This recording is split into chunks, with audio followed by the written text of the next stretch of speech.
And welcome back to the channel. तो आज हम टॉपिक लेके आए हैं आपके लिए इंडियन पॉलिटी, और जो कि आपकी JKSSB एग्ज़ाम के लिए बहुत ही इम्पॉर्टेंट टॉपिक है, राइट।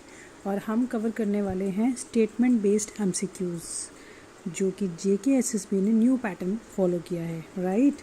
तो चलो आज की वीडियो स्टार्ट करते हैं। हमारा फर्स्ट क्वेश्चन है, consider the following statements about the constitution of India. First statement है, the constitution of India was adopted on 26 November 1949. Then it came into force on 26 January 1950. The Constituent Assembly was directly elected body. And fourth है, doctor Bhimrao Ambedkar was the chairman of the drafting committee. आपको बताना है इनमें कौन सी statement सही है, right. और ये आपके पास ऑप्शन दिए हैं, तो चलो थोड़ा डिटेल पढ़ते हैं। स्टेटमेंट 1 है, the constitution of India was adopted on 26 November 1949, right. ये स्टेटमेंट बिल्कुल करेक्ट है। इंडियन कॉन्स्टिट्यूशन को 26 नवंबर 1949 को कॉन्स्टिट्यूएंट असेंबली ने अडॉप्ट किया, एनेक्ट और गिव टू आवर सेल्फ किया था। इसी वजह से हर साल 26 नवंबर को कॉन्स्टिट्यूशन डे मनाया जाता है, राइट। एंड सेकंड स्टेटमेंट है, it came into force on 26 जनवरी 1950. ये स्टेटमेंट भी बिल्कुल करेक्ट है। कॉन्स्टिट्यूशन को अडॉप्ट करने के बाद 26 जनवरी 1950 से लागू किया गया। इस डेट को इसलिए चूज़ किया गया था क्योंकि 26 जनवरी 1930 को इंडियन नेशनल कांग्रेस ने पूर्ण स्वराज डे सेलिब्रेट किया था, राइट। एंड स्टेटमेंट थर्ड है, the constituent assembly was directly elected body. तो ये स्टेटमेंट बिल्कुल इनकरेक्ट है। ये JKSSB का फेवरेट क्वेश्चन है। कॉन्स्टिट्यूएंट असेंबली डायरेक्टली इलेक्ट नहीं थी, इसके मेंबर्स प्रोविजनल लेजिस्लेटिव असेंबलीज़ के इलेक्टेड मेंबर द्वारा डायरेक्टली इलेक्ट किए गए थे, राइट। एंड स्टेटमेंट फोर्थ है, doctor BR Ambedkar was the chairman of drafting committee. ये स्टेटमेंट बिल्कुल करेक्ट है। डॉक्टर BR अम्बेडकर को फादर ऑफ इंडियन कॉन्स्टिट्यूशन भी कहा जाता है, और वो ये ड्राफ्टिंग कमेटी के चेयरमैन थे, राइट। तो आपका करेक्ट आंसर है option B, statement 1, 2 and 4 only, right.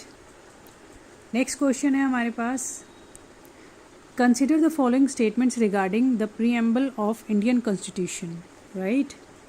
Statements हैं, the preamble declares India to be a sovereign socialist secular democratic republic, right. Second है, the word socialist and secular were added by the 42nd constitution amendment. Third है, the preamble is not a part of constitution. And last है, the preamble can be amended under article 368. और ये हैं आपके पास options, right. Statement 1 बिल्कुल correct है। Preamble के according India एक सोवरेन सोलिसिस्ट सेकुलर और डेमोक्रेटिक रिपब्लिक है, राइट। स्टेटमेंट सेकंड भी बिल्कुल करेक्ट है। 42nd कॉन्स्टिट्यूशनल अमेंडमेंट एक्ट 1976 के थ्रू सोलिसिस्ट और सेकुलर वर्ड ऐड किया गया था। इसी अमेंडमेंट से इंटीग्रिटी वर्ड भी ऐड हुआ था, राइट। एंड स्टेटमेंट थर्ड बिल्कुल इनकरेक्ट है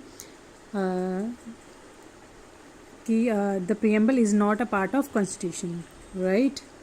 स्टेटमेंट 4 जो है वो बिल्कुल करेक्ट है, the preamble can be amended under article 368. तो ये बिल्कुल करेक्ट है। प्रीएम्बल को आर्टिकल 368 के अंडर अमेंड किया जा सकता है, लेकिन कॉन्स्टिट्यूशन की बेसिक स्ट्रक्चर को डिस्ट्रॉय नहीं किया जा सकता, राइट। तो हमारा करेक्ट आंसर है option B, statement 1, 2 and 4 only, right. Next question है, consider the following statements about fundamental rights. Statements है हमारे पास, fundamental rights are mentioned in part 3rd of the constitution. They are enforceable by courts. The right to property is currently a fundamental right. Fundamental rights are subject to reasonable restrictions, right. और ये आपके पास options हैं। Statement 1 बिल्कुल correct है। Fundamental right constitution के part 3 मतलब article 12 से 35 में दिए गए हैं, राइट। एंड स्टेटमेंट सेकंड भी बिल्कुल सही है, they are enforceable by courts. अगर किसी फंडामेंटल राइट को वायलेशन होती है तो सिटीजन सुप्रीम कोर्ट आर्टिकल 32 या हाई कोर्ट आर्टिकल 226 जा सकता है, राइट। एंड स्टेटमेंट थर्ड बिल्कुल इनकरेक्ट है। राइट टू प्रॉपर्टी अब फंडामेंटल राइट नहीं है, इसे 44th कॉन्स्टिट्यूशनल अमेंडमेंट 1978 के थ्रू हटा दिया गया है। अब यह आर्टिकल 300A के अंडर लीगल राइट है, राइट। एंड स्टेटमेंट 4 बिल्कुल करेक्ट है। Fundamental rights are subject to reasonable restriction. Fundamental rights absolute नहीं होते, इन पर रीजनेबल रिस्ट्रिक्शन लगाई जा सकती है, जैसे public order, security of state या मोरालिटी एक्सेट्रा, राइट। तो आपका करेक्ट आंसर है option B, statement 1, 2 and 4 only.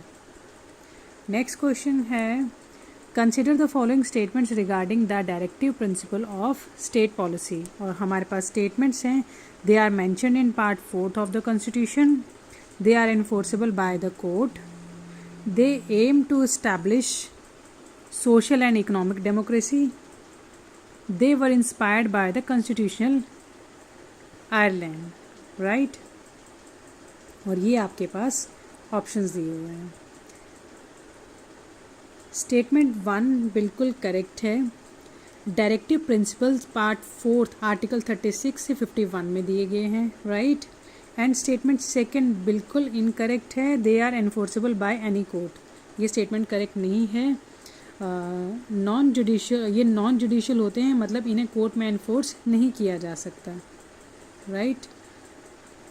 Statement third बिल्कुल करेक्ट है, इनका objective social and economic justice establish करना है ताकि वेलफेयर स्टेट बना रहे, राइट। तो they aim to establish social and economic democracy. Statement 4 भी बिल्कुल करेक्ट है, they were inspired by the constitution of Ireland. Directive principle का कंसेप्ट कॉन्स्टिट्यूशन ऑफ आयरलैंड से लिया गया था, राइट। तो हमारा करेक्ट आंसर है option B, statement 1, 3 and 4 only, right. Next question है हमारे पास, consider the following statements about fundamental duties. और स्टेटमेंट्स है हमारी, fundamental duties are mentioned in part 4A of the constitution, they were added by 42nd constitutional amendment act 1976। Originally there were 11 fundamental duties. And next है, fundamental duties are directly enforceable by court, right। आपको बताना है correct option कौन सा है। Statement 1 बिल्कुल correct है। Fundamental duties part 4A article 51A में दिए गए हैं, राइट। एंड स्टेटमेंट सेकंड जो है, they were added by the 42nd constitutional amendment act 1976, ये भी बिल्कुल करेक्ट है। ये 42nd कॉन्स्टिट्यूशनल अमेंडमेंट एक्ट 1976 के थ्रू कॉन्स्टिट्यूशन में ऐड किए गए थे, राइट। स्टेटमेंट थर्ड इनकरेक्ट है, originally there were 11 fundamental duties, ये करेक्ट नहीं है। शुरू में 10 फंडामेंटल ड्यूटीज़ थी, 11 ड्यूटी को 46 कॉन्स्टिट्यूशनल अमेंडमेंट एक्ट 2002 के थ्रू ऐड किया गया था, राइट। एंड स्टेटमेंट 4 भी करेक्ट नहीं है, fundamental duties are directly enforceable by court. Fundamental duties directly enforceable नहीं है। कोर्ट किसी सिटीज़न को डायरेक्टली पनिशमेंट नहीं दे सकता, सिर्फ ड्यूटी वॉयलेट करने के लिए, राइट, जब तक किसी लॉ का वॉयलेशन नहीं हो। तो हमारा करेक्ट आंसर है option A, statement 1 and 2 only, right. Next question we have is, consider the following statements about the president of India. Statements हैं, the president is the constitutional head of the union, the president is elected directly by the people of India, the president can be removed by impeachment, and fourth है, the president appoints the prime minister, right. ये आपके पास options हैं। आइए थोड़ा पढ़ते हैं इसके बारे में। Statement 1, the president is a constitution head of union, ये स्टेटमेंट बिल्कुल करेक्ट है। प्रेजिडेंट इंडिया के कॉन्स्टिट्यूशन हेड मतलब नॉमिनल एग्जीक्यूटिव होते हैं। कॉन्स्टिट्यूशन के आर्टिकल 52 कहता है कि इंडिया में एक प्रेसिडेंट होगा और आर्टिकल 53 कहता है यूनियन की एग्जीक्यूटिव पावर प्रेसिडेंट में वेस्टेड होगी, राइट। एंड स्टेटमेंट सेकंड बिल्कुल इनकरेक्ट है। The president is elected directly by the people of India, incorrect. President direct election से नहीं चुने जाते, उनका इलेक्शन इलेक्टोरल कॉलेज करता है जिसमें elected MPs of Lok Sabha and Rajya Sabha होते हैं और इलेक्टेड एमएलएज ऑफ स्टेट और यूनियन टेरिटरी दिल्ली और पौंडीचेरी भी होते हैं, राइट। तो ये स्टेटमेंट इनकरेक्ट है। Statement third the president can be removed bye impeachment, तो ये स्टेटमेंट बिल्कुल करेक्ट है। प्रेसिडेंट को वॉयलेशन ऑफ द कॉन्स्टिट्यूशन के ग्राउंड पर इम्पीचमेंट के थ्रू हटाया जा सकता है, right. And statement fourth the president appoints the prime minister, ये स्टेटमेंट बिल्कुल करेक्ट है। प्रेसिडेंट प्राइम मिनिस्टर को अपॉइंट करते हैं और आमतौर पर लोकसभा में मेजॉरिटी पार्टी के लीडर को पीएम बनाया जाता है, राइट। तो हमारा करेक्ट आंसर है option B, statement 1, 3 and 4 only. Next question हमारे पास है consider the following statements about the president of India, और स्टेटमेंट हैं the vice president is the ex officio chairman of the Rajya Sabha, the vice president is elected by the members of both houses of the parliament, the vice president is elected directly by the people, and last one is the vice president can act as president when the office of the president became vacant, right। तो statement 1 जो है वो बिल्कुल correct है। Vice president Rajya Sabha के x officio chairman होते हैं। Statement second भी बिल्कुल करेक्ट है। वाइस प्रेसिडेंट का इलेक्शन लोकसभा और राज्यसभा से के सभी मेंबर्स इलेक्टेड प्लस नॉमिनेटेड मिलकर करते हैं। एंड स्टेटमेंट थर्ड इनकरेक्ट है, वाइस प्रेसिडेंट भी डायरेक्ट इलेक्शन से नहीं चुने जाते, okay. And fourth statement is correct. अगर प्रेसिडेंट का ऑफिस वैकेंट हो जाए, मतलब डेथ या रेजिग्नेशन या रिमूवल हो जाए, तो वाइस प्रेसिडेंट एक्टिंग प्रेसिडेंट के रूप में काम कर सकता है, ओके। तो करेक्ट आंसर है option B, statement 1, 2 and 4 only. Next question है consider the following statements about the prime minister of India. Statements हैं the prime minister is appointed by the president, the prime minister is generally the leader of the majority party in the Lok Sabha, the Prime Minister is the head of the Union Council Minister, the Prime Minister is directly elected by the people, right। तो statement 1 बिल्कुल correct है, prime minister को president appoint करता है, okay. And statement second भी बिल्कुल correct है। Normally PM वही बनता है जो लोकसभा में मेजॉरिटी पार्टी या पार्टी का कोएलिशन का लीडर होता है, राइट। एंड स्टेटमेंट थर्ड भी बिल्कुल करेक्ट है, prime minister council of ministers का हेड होता है और गवर्नमेंट की रियल एग्जीक्यूटिव भी, राइट। स्टेटमेंट 4 इनकरेक्ट है, इंडिया में प्राइम मिनिस्टर का डायरेक्ट इलेक्शन नहीं होता, the prime minister directly elected by the people. तो हमारा करेक्ट आंसर है option B, statement 1, 2 and 3 only, right. Next question है हमारे पास consider the following statements regarding the president of India. The parliament consist of the president, Lok Sabha and Rajya Sabha. Rajya Sabha is a permanent house. Lok Sabha can be dissolved before completion of its full term. The maximum strength of Rajya Sabha is 250 members, right। Statement 1 बिल्कुल correct है। Indian parliament के 3 part होते हैं, पहला है president, दूसरा Lok Sabha and third one is Rajya Sabha. Statement second भी बिल्कुल करेक्ट है, राज्यसभा पार्लियामेंट हाउस है, इसको कभी डिसॉल्व नहीं किया जाता है। एंड स्टेटमेंट थर्ड भी बिल्कुल करेक्ट है, लोकसभा का नॉर्मल टेन्योर 5 ईयर होता है, लेकिन इससे पहले भी डिसॉल्व किया जा सकता है। स्टेटमेंट 4 भी बिल्कुल करेक्ट है, राज्यसभा की मैक्सिमम स्ट्रेंथ 250 मेंबर्स है, ओके। तो हमारा करेक्ट आंसर है option C, statement 1, 2, 3 and 4 all statements are correct. Next question consider the following statements about the Rajya Sabha. Statements हैं Rajya Sabha is the upper house of the parliament, It can have maximum 250 members. 12 members are nominated by the president. It is dissolved after every 5 years. Statement 1 बिल्कुल correct है। राज्यसभा को council of states या upper house भी कहा जाता है। And statement 2 भी बिल्कुल करेक्ट है। राज्यसभा की मैक्सिमम मेंबरशिप 250 हो सकती है। एंड स्टेटमेंट 3 भी बिल्कुल करेक्ट है। प्रेसिडेंट 12 मेंबर्स नॉमिनेट करते हैं, राइट। प्रेसिडेंट 12 मेंबर्स नॉमिनेट करते हैं, लेक्चरर, साइंस, आर्ट और सोशल जैसी फील्ड में स्पेशल नॉलेज रखते हैं, राइट। ये मेंबर्स स्पेशल नॉलेज रखते हैं। एंड स्टेटमेंट 4 बिल्कुल इनकरेक्ट है। राज्यसभा कभी डिसॉल्व नहीं होती। हर 2 साल बाद 1/3 मेंबर रिटायर होते हैं और नए मेंबर्स इलेक्ट होते हैं, राइट। तो हमारा करेक्ट आंसर है option B, statement 1, 2 and 3 only. Next question है हमारे पास, consider the following statements about the Lok Sabha. Statements हैं, Lok Sabha is also known as the house of the people. Its normal term is 5 years. The minimum age for becoming a member of Lok Sabha is 25 years. The speaker is appointed by the president. Statement 1 बिल्कुल correct है। लोकसभा को house of people कहा जाता है क्योंकि इसके members directly people द्वारा elect किए जाते हैं। एंड स्टेटमेंट 2 भी बिल्कुल करेक्ट है।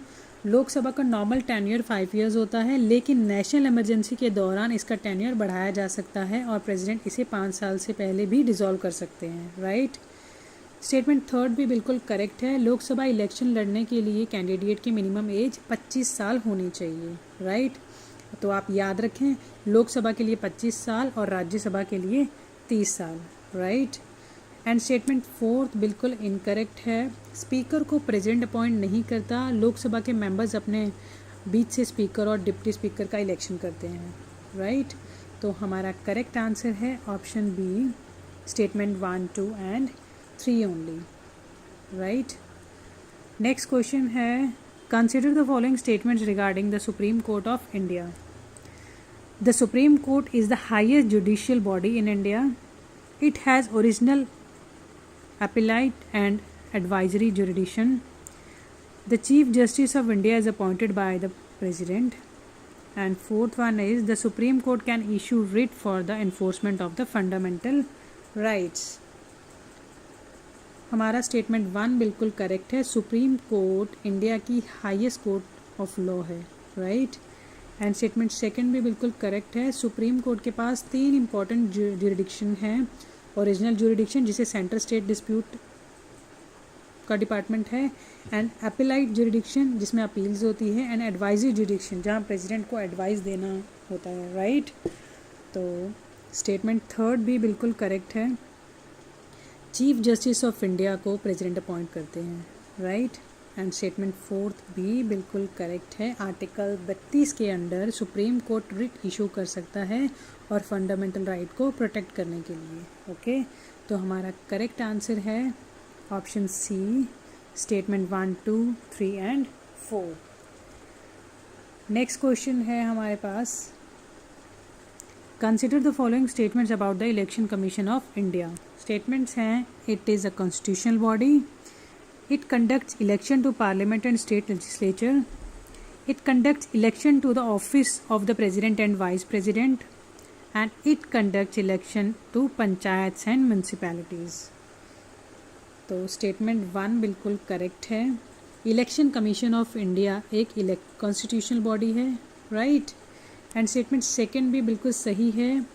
Election commission of India conduct करता है Lok Sabha election, Rajya Sabha election, state legislative assembly election और legislative council election, right. And statement 3 भी बिल्कुल करेक्ट है। प्रेसिडेंट और वाइस प्रेसिडेंट के इलेक्शन भी इलेक्शन कमीशन ऑफ इंडिया ही कंडक्ट कराता है। स्टेटमेंट 4 इनकरेक्ट है। पंचायत और म्यूनसिपैलिटी के election state election commission conduct करता है, ना कि election commission of India, right. तो हमारा करेक्ट आंसर है option B, statement 1, 2 and 3 only. Next question है, consider the following statements regarding the controller and auditor general of India. Statements हैं, the CAG is the constitutional authority. The CAG audits the accounts of the union and state government. The CAG is appointed by the Prime Minister. The CAG is removed in the same manner as a judge of the Supreme Court. Right? Statement 1 बिल्कुल correct है. CAG यानी controller and auditor general of India एक constitution authority है. Statement 2 भी correct है. CAG का main function है union और स्टेट गवर्नमेंट के अकाउंट्स का ऑडिट करना. इसी वजह से CAG को गार्जियन ऑफ पब्लिक पर्स भी कहा जाता है. राइट. स्टेटमेंट 3 इनकरेक्ट है. CAG को प्राइम मिनिस्टर अपॉइंट नहीं करते, CAG को प्रेसिडेंट अपॉइंट करते हैं. ओके. एंड स्टेटमेंट 4 बिल्कुल करेक्ट है. CAG को रिमूव करने का प्रोसीजर सुप्रीम कोर्ट जज के समान ही होता है ताकि उसकी इंडिपेंडेंस बनी रहे. राइट. तो हमारा करेक्ट आंसर है option B, statement 1, 2 and 4 only. Next question है हमारे पास. Consider the following statements about the governor of a state. Statements हैं. The governor is appointed by the president of India. The governor is the constitutional head of state. The governor is elected directly by the people of state. The governor can reserve certain bills for the consideration of the president. Statement 1 बिल्कुल correct है. Governor को president of India appoint करता है. And statement 2 भी बिल्कुल correct है. Governor state का constitutional head होता है जिसे हम नॉमिनल एग्जीक्यूटिव कहते हैं. स्टेटमेंट 3 इनकरेक्ट है. गवर्नर को डायरेक्ट इलेक्शन नहीं होते. गवर्नर एक अपॉइंटेड कॉन्स्टिट्यूशनल अथॉरिटी है. राइट. एंड स्टेटमेंट 4 बिल्कुल सही है. गवर्नर किसी स्टेट बिल को प्रेजेंट के कंसिडरेशन के लिए रिजर्व कर सकता है. राइट. ये JK SSB में बहुत बार पूछा गया है ये कंसेप्ट. राइट. तो हमारा करेक्ट आंसर है option B, statement 1, 2 and 4 only. Next question है हमारे पास. Consider the following statements about the chief minister. The Chief Minister is appointed by the Governor. The Chief Minister is the real executive head of the state government. The Chief Minister is the head of the State Council of Ministers. The Chief Minister is directly elected by the people. Statement 1 बिल्कुल correct है.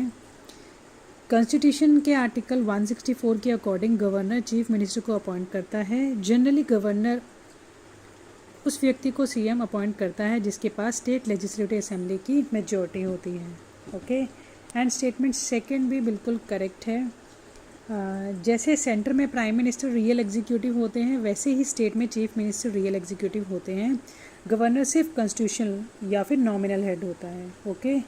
And statement 3 भी बिल्कुल correct है. Chief minister की council of minister का leader होता है और सभी मिनिस्टर उसकी एडवाइस पर गवर्नर द्वारा अपॉइंट किए जाते हैं. स्टेटमेंट 4 बिल्कुल इनकरेक्ट है. चीफ मिनिस्टर का डायरेक्ट इलेक्शन नहीं होता. लोग MLAs को इलेक्ट करते हैं और मेजॉरिटी पार्टी का लीडर चीफ मिनिस्टर बनता है. राइट. तो हमारा करेक्ट आंसर है option B, statement 1, 2 and 3 only. Right. तो हमारा नेक्स्ट क्वेश्चन है. Consider the following statements regarding panchayati raj institutions. Statements हैं हमारे पास. The 73rd Constitutional Amendment Act gave constitutional status to the Panchayati Raj institutions. Panchayats are mentioned in Part 9th of the Constitution. The Gram Sabha is the foundation of the Panchayati Raj system. And fourth one is the 73rd Amendment applies to all areas of India without any exceptions. हमारा statement 1 बिल्कुल correct है. 73rd constitutional amendment act 1992 के पंचायती राज institution को constitutional status दिया गया है. ये 24 अप्रैल 1993 से लागू हुआ था. स्टेटमेंट 2 भी बिल्कुल करेक्ट है. पंचायत कॉन्स्टिट्यूशन के पार्ट 9 आर्टिकल 243 से लेके 2430 में दिए गए हैं. ओके. एंड स्टेटमेंट 3 भी बिल्कुल करेक्ट है. ग्राम सभा पंचायती राज सिस्टम की फाउंडेशन मानी जाती है. इसमें विलेज के सभी रजिस्टर्ड वोटर्स शामिल होते हैं. स्टेटमेंट 4 बिल्कुल इनकरेक्ट है. 73rd अमेंडमेंट हर एरिया पर अप्लाई नहीं होती. कुछ शेड्यूल्ड एरिया और ट्राइबल एरियाज़ को एक्सेप्शंस दी गई है. राइट. तो हमारा करेक्ट आंसर है option B, statement 1, 2 and 3 only. Next question है हमारे पास, consider the following statements regarding urban local bodies.